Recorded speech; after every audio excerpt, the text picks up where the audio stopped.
下面我们再一起勾花边的部分，还是拿出白色线，从最右边这个系带这里入针，把白色线带过，先锁一针，好，开始勾短针，勾3个短针。我们这一面注意它没有具体的针目，所以我们可以凭感觉找一下短针的距离。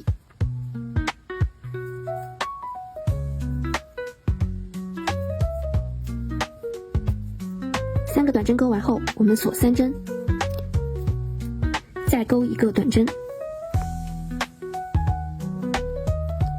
这样我们一个狗牙针就勾好了，一直循环。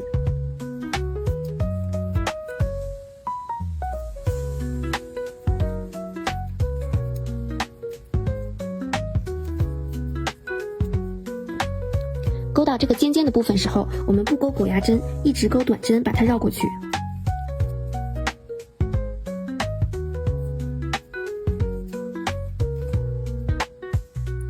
我们可以把剩下的线头藏一下。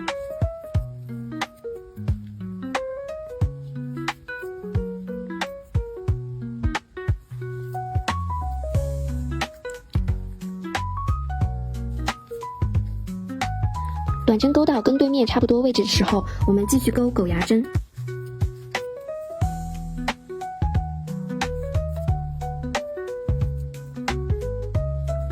一直循环，勾完第一片之后，我们在这个交接的这里勾1针短针，继续开始刚刚的循环。我们要把这5片都按这个规律循环结束。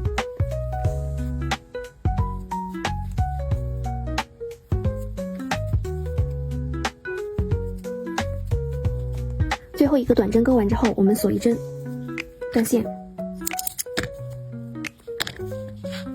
这样我们的花边也勾好了。我们先把这些线头都处理一下，最后我们一起来勾制一下小球的部分。拿出对应颜色的线，环形起针，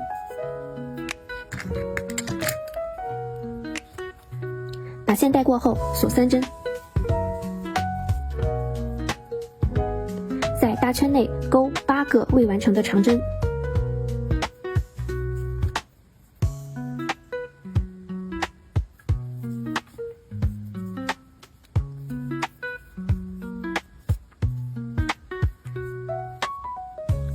8个未完成的长针勾完之后，我们一起带过这些线圈，锁3针，